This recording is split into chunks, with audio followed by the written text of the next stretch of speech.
Hi guys, so it's an example book chat for you to reference as you begin preparing for your own. The book I'll be talking about today is Red Queen by Victoria Aveyard.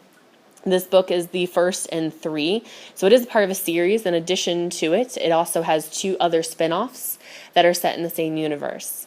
Genre-wise, it's going to fall in between sci-fi and fantasy.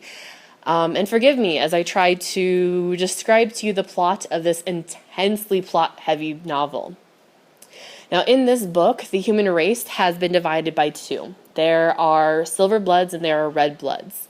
Silver bloods are humans that have evolved with powers and silver metallic-like blood. Their powers vary from person to person. Some can control metal, others can control water, while some can even read minds. In addition to the silver bloods, we also have our red bloods, and they're no different from me and you. They bleed red and they don't have any powers. For our protagonist, we actually follow one of such red blood named Mare. And Mare is a 17-year-old girl living in this reality. Mare has 3 older brothers and 1 younger sister who she's very protective of. She has no problem going above and beyond, even committing crimes if necessary. She's a pickpocket at the start of it because she is at the cusp between 17 and 18. And in this series, if you turn 18 and do not have a job, you are automatically drafted into the military with no hope to actually survive. Now, through a series of events, Mare is able to escape that military draft and instead is put into the palace as a servant. Unfortunately, she discovers something about herself that is highly unusual.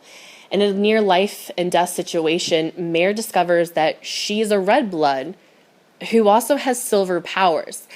And when she's found out by the ruling class, this becomes a huge conflict within the novel, because the way the ruling class still rules is the fact that they have powers while the red bloods don't.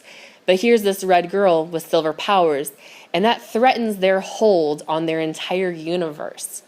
Now, throughout the novel, Mare has to somehow manage to survive and make friends and figure out who's willing to help her and who's not willing to help her. All the while, the Reds are beginning to plan a revolution, and there's a small group called the Scarlet Guard that is plotting terrorist attacks on the Silvers. And the ruling class sees this as a way to use Mare. So they make her a princess.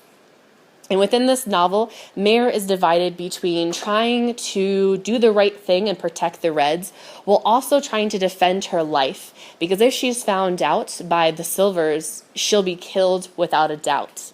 The novel is quite complex. There are a lot of twists and turns to it, which is honestly one of my favorite things about the novel. The last couple chapters were definitely one where I was completely blown away, and then I was blown away again, and then blown away again, and it just felt never ending.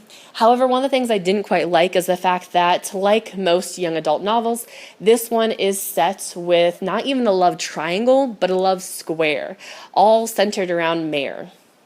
However, I do have to say that her interactions with her love interests and the way she handles herself was so refreshing and so unique that even though I'm not particularly fond of it, I found myself kind of cheering her on and cheering on some of the love interests too. Now, I have to say that this book, considering the fact that there are some things I don't like, definitely gets a 10 out of 10 for me, which is surprising if you know me at all. This book was surprisingly new and fresh. Although it felt like sometimes I could guess what was going to happen, overall, I was totally thrown for loops time and time again.